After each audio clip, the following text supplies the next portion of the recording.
CPMI do INSS, a gente já debatiu um pouquinho. Começa explicando para a gente, você que conhece também essas figuras políticas, esses parlamentares todos. Teve o embate da oposição, da situação para essa formação da comissão. Afinal de contas, o que vale destacar dessas pessoas, as principais autoridades que estarão envolvidas no comando, tocando aí os procedimentos dessa comissão? Olha só, Adri, eu estava conversando, inclusive, agora há pouco, com um dos integrantes dessa comissão, que eu confio, e eu tenho uma visão um pouco mais esperançosa do trabalho dessa CPMI. Falei até um pouquinho isso no S Sem Filtro ontem. Mas por quê? Já teve acordo, o governo saiu ganhando, colocaram o vice-presidente que é aliado do Flávio Dino lá no Maranhão, agora não querem convocar o irmão do Lula. E o que eu ouvi desde ontem até hoje de manhã, e por que eu estou explicando que estou um pouco mais esperançoso? Porque eles vão seguir uma trilha. O relator, ele tem muito claro, no pré-plano de trabalho dele, já foi aprovado um plano de trabalho, mas ele tem uma ideia de como conduzir essa CPMI, e é uma CPMI que será muito longa, ela tem 180 dias, depois esse prazo é prorrogado, ou seja, ela vai invadir o ano eleitoral, o calendário eleitoral de 2026. Ele tem um roteiro para chamar as pessoas em cada momento. Então, primeiro, é preciso quebrar sigilos, é preciso seguir o follow the money, a trilha do dinheiro surrupiado. Nós estamos falando inicialmente em 6 bilhões de reais, mas essa cifra ela é subestimada, foi muito mais. Muito mais. Então, é um assalto ao bolso do aposentado, ao bolso do pensionista. E quando a gente tem uma roubalheira deste tipo, não é muito difícil de explicar para as pessoas, porque elas viram com seus próprios olhos, no seu contra-cheque, que determinado sindicato, e alguém conhece sindicato de direita, os sindicatos são de esquerda. O irmão do Lula, num dos principais desses sindicatos bandidos. Então, vão chegar até ele, mas no tempo certo, no timing certo. Se você convoca agora o irmão do Lula, você inviabiliza ouvi-lo num momento em que a investigação terá emparedado o governo de uma forma muito mais firme, né, muito mais assertiva. O vice-presidente escolhido, por exemplo, era aquele nome possível dentro de um cenário em que o Paulo Pimenta iria ocupar essa cadeira. E nós conhecemos o Paulo Pimenta. Quem é o Paulo Pimenta, ex-ministro de Lula, que foi enviado ao Rio Grande do Sul durante a tragédia para comer churrasco, enquanto as pessoas estavam tentando salvar o que restou, ou enlutadas, porque perderam tudo, perderam familiares. Então, foi uma opção muito mais ligada à centro-esquerda. Por que centro-esquerda também avanço nesse sentido? Tem declarações do Duarte Júnior, o novo vice-presidente da comissão, mostrando que ele está negociando a sua saída do PSB. O PSB é um partido de esquerda. Migrando para esta nova superfederação, União Brasil Progressistas, PP, que falamos também já aqui neste programa, terá 20% hoje do Congresso Nacional. E vai desembarcar do governo Lula nos próximos dias. O PP já decidiu desembarcar, vai deixar o Ministério do Esporte. O União Brasil tem 3 pastas, tem o turismo, tem a pasta das comunicações e tem a integração nacional. O ministro de Integração Nacional é aliado do Davi Alcolumbre, o ministro do Turismo é o Celso Sabino, nas comunicações era aquela pasta do Juscelino Filho, ministro dos Cavalos. Pois bem, eles estão negociando só quando? Porque tem um cargo ainda impedindo esse desembarque oficial, que vai acontecer. É a presidência da Caixa Econômica, cujo o indicado é aliado do Arthur Lira, que é o presidente, ainda é o presidente oculto da Câmara dos Deputados, né? Tem lá o trambiqueiro do Hugo Mota, mas o Arthur Lira ainda dá as cartas. Isso sendo resolvido, o governo vai perder estes partidos, e esses partidos não terão mais sequer o compromisso de ajudar o governo na CPMI. Então tem um trabalho pela frente, e por isso eu sigo ainda esperançoso. Eu acho que a negociação que derrubou o Omar Aziz da presidência, e nós temos a memória de quem era o Omar Aziz na presidência dessa comissão, que trocou o relator, cujo indicado inicialmente sequer tinha apoiado a CPMI. Essa é uma CPMI que vai dar certo se também o Supremo Tribunal Federal não colocar a mão para impedir. E temos um outro indicativo positivo. O André Mendonça agora cuidará do inquérito do INSS na corte, porque o caso subiu, a investigação subiu, porque envolve autoridades, ainda temos a questão do foro, e, portanto, não será mais Dias Toffoli. Então, esses são os indicativos, Adri, por que eu estou olhando o copo, o lado meio cheio desse copo, e não dizendo, como falávamos lá atrás, CPI não vai dar em nada, isso vai ser mais um teatro do governo.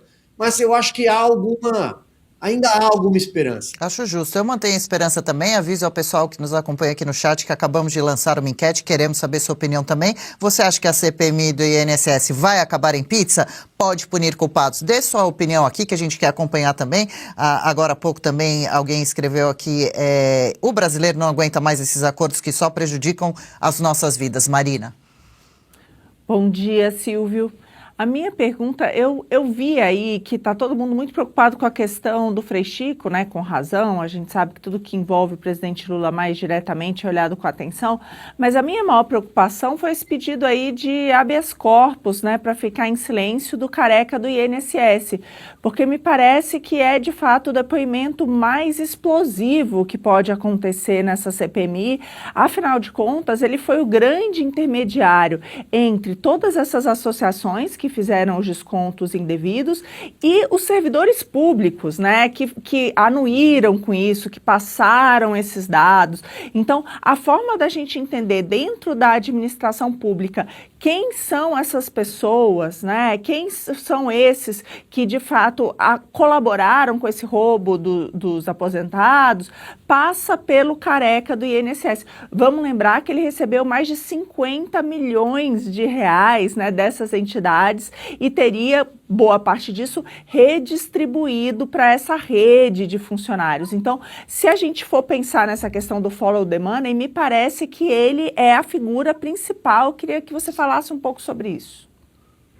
Acho que é sim, né, Marina? E é incrível como os escândalos de corrupção, de bandidagem da esquerda, quando ela está no poder, sempre tem alguém com alcunha, né? Coisa de bandido mesmo. Então você tem o careca do INSS, o chinelo de Araçatuba, o Frei Chico, que não é Frei, mas sempre tem apelidos. Bom, aliás, por falar em careca, o Mensalão também tinha o Carequinha, né, que era o Marcos Valério. Ele é peça central, sem dúvida nenhuma. A questão do habeas corpus depende do judiciário.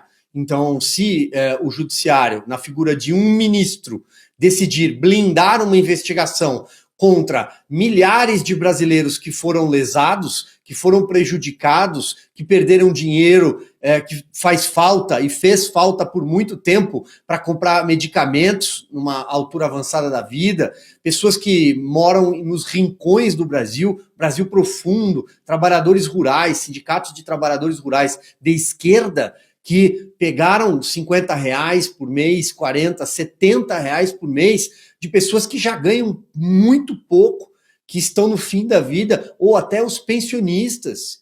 Pessoas que não têm condições de se locomover até um posto do INSS, que fica a quilômetros de distância, ou não sabem, não tem tecnologia suficiente para mexer num aplicativo. Às vezes, eu, por exemplo, nem sei mexer em determinados aplicativos, né? Então, imagine pessoas que têm uma instrução, às vezes, menor. É muito difícil.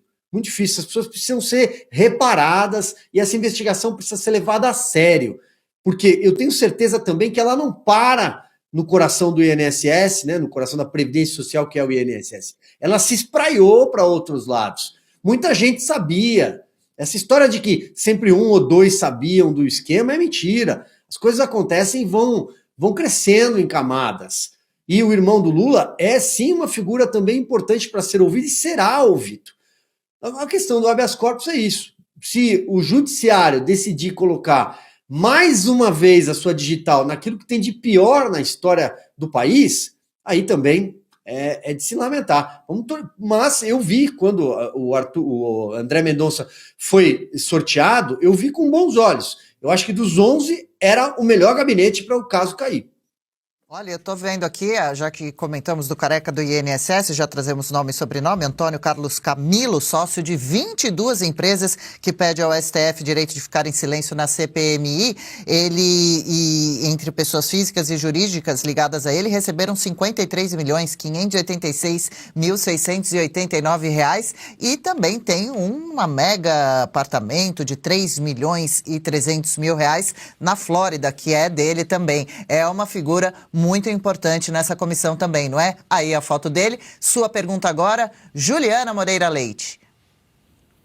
Silvio, eu tenho percebido pela sua fala que você está otimista. Eu fiquei feliz de ouvir isso. Eu estou um pouco apreensiva, né, dado tudo que vem acontecendo no nosso país, mas considerando que os interesses que cercam o INSS, o seu otimismo se baseia em que evidências concretas que você acha que a CPMI vai ser eficaz e não vai acabar em pizza?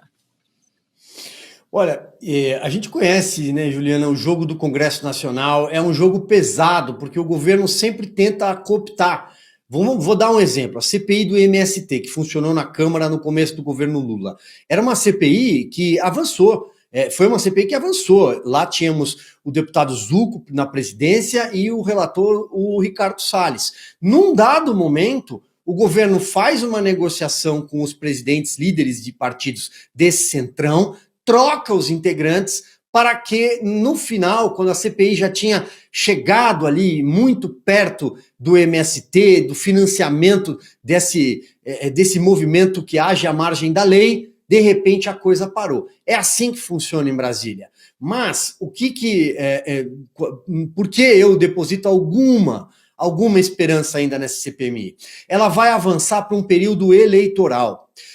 Se os deputados que vão renovar mandato, os senadores que vão renovar mandato, se esses nomes ficarem ligados a alguém que impediu a investigação de roubo a aposentados, a pensionistas, a pessoas que precisam desse recurso, isso é um funeral nas urnas, representa um funeral nas urnas. Eles vão morrer nas urnas, eles não vão conseguir renovar os seus mandatos. Eu acho que o timing, o calendário eleitoral e também somado ao desembarque desses partidos da base do governo, desembarque formal, ou seja, não temos mais nenhuma ligação com o governo, não temos mais ministros lá, presidente de banco, eu acho que isso favorece. Então, a tendência sempre é terminar mal a CPI, sempre é. Mas quando o escândalo é tão grande, quando chega no calendário eleitoral, talvez aconteça de forma diferente. A CPI dos Correios, lá em 2005, começou investigando os Correios. Um maço de R$3.000 que foi parar debaixo do paletó de um senhor chamado Maurício Marinho, dirigente dos Correios, à época indicado pelo PTB. No mês seguinte, a CPI descobriu o mensalão. E aí, não dava mais para frear. Paula? Silvio, bom dia. Silvio, eu gosto muito do seu otimismo. Infelizmente, tanto eu quanto a audiência aqui no chat, nós, devido ao histórico do Brasil, nós não temos o mesmo otimismo que você. Tendo em vista que vão convocar o ex-ministro do INSS, o Lupe, só que ele já está pretendendo ali ter um habeas corpus para ficar em silêncio em seu depoimento. Mesmo que ele consiga, você acredita que pode ser positiva, mesmo que essas pessoas fiquem em silêncio no seu depoimento e não tragam nenhuma novidade? Você acredita que pode ser bom mesmo? Paula, essa ferramenta de chegar com o habeas corpus na mão, com a folha de papel na mão no dia do depoimento, ela já aconteceu em outras comissões também, várias CPIs. Então, eu só reforço o ponto de que quem concede um habeas corpus é o judiciário. Então, ou seja, o Congresso está fazendo o papel dele. Se determinado ministro do Supremo Tribunal Federal, por exemplo, decide ajudar alguém que é corrupto, se um integrante do judiciário decide ajudar um bandido, bom, aí eu acho que a gente tem que passar a chamar de cúmplice, né? Ah, mas ele veio aqui buscar o seu direito. Mas que direito? A comissão é parlamentar de inquérito, ela tem poder de polícia.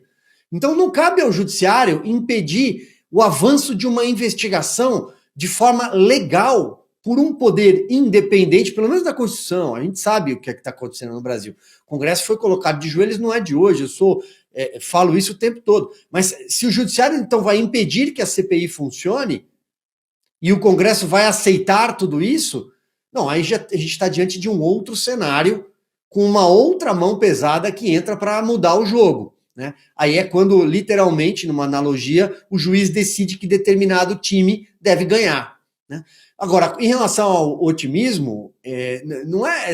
Eu só estou apontando aqui que há alguns elementos favoráveis. O vento não é tão ruim nesta largada quanto foi em outras comissões. A do 8 de janeiro, por exemplo, ela já começou fadada a não investigar. Quando foi colocada a Elisiane Gama, que era praticamente uma assessora do Flávio Dino, ministro da Justiça naquela época, do Maranhão, do mesmo partido, né? Todos ali sentados, ela sentada na relatoria, ou seja, era ela quem iria traçar o roteiro, a gente não tem como esperar nada daí. Absolutamente nada.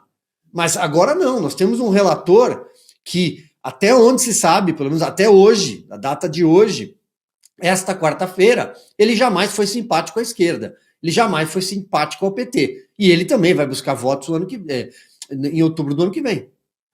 Melhor que seja instalada a comissão do que não seja e pronto, deixa resolverem lá no escuro, nos bastidores, quiçá com sorte a gente tem acesso aí a alguma informação, algum desfecho. É preciso fazer barulho e a gente acompanhar o que está sendo feito sobre o assunto, termine como for, mas eu também mantenho esperança, já já a gente dá uma olhada nos números antes de encerrar o Silvio aqui da nossa enquete no chat. Silvio, dinheiro, money, estamos falando de cerca de 6 bilhões, que você já disse que pode ser bem mais. O brasileiro não aguenta mais pagar as contas, os rombos do governo, roubos de outras pessoas. Nós aqui, honestos, trabalhadores que pagam impostos, estão no dia a dia aí lutando, nós não roubamos ninguém, né? Não armamos esquema nenhum. Você acha que vai ser possível achar a origem de dinheiro, por exemplo, esse apartamento na Flórida, vender e devolver o dinheiro para os lesados de quem roubou?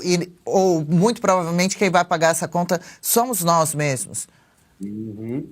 É isso. Quem vai pagar essa conta somos nós, pagadores de impostos. Sempre nós pagamos a conta. Sempre sobra para o bolso do pagador de impostos. Não tenho a menor dúvida. Porque os bens apreendidos por toda essa quadrilha, a quadrilha que foi identificada, e talvez seja parte da quadrilha a que foi identificada, eles não cobrem, evidentemente, o tamanho do rombo. O número, a cifra de largada é 6,3 bilhões de reais. Voltamos à era dos bilhões do PT. Com o PT é sempre bilhão, nunca é milhão roubado, bi. E aí eu imagino que os tentáculos sejam maiores. A engrenagem estava lá há um bom tempo, mas ela espera a chegada do Lula ao poder em janeiro de 2023 e aí isso explode. Os gráficos estão aí em todos os jornais, estão espalhados pela internet. Basta alguém procurar quanto roubaram dos aposentados ano a ano. E aí a curva, né, o índice é acima. Nada vai frearia não fosse alguém ter dito, olha, aqui não dá mais para roubar. Aqui não tem mais como. Né? Por quê? Havia um volume enorme de denúncias já apresentadas na justiça por pessoas comuns, na justiça comum, por cidadãos que disseram, olha, eu não tenho mais cabimento esse sindicato tirar dinheiro se eu nunca assinei nada, se eu nunca ofereci biometria, de onde eles tiraram minha foto. Agora, para finalizar, Adri, é um escândalo tão grande, que tem alguém preso? As pessoas estão presas? Mais alguém caiu no governo ou só o Carlos Lupe porque não dava mais? O Carlos Lupe sempre cai, né, do PDT. E aí, o PDT vai fazer o que agora? Vai entregar também a cabeça do seu presidente e para preservar um governo que expulsou ele da máquina? Para preservar o PT e o Lula? Eu também não acredito.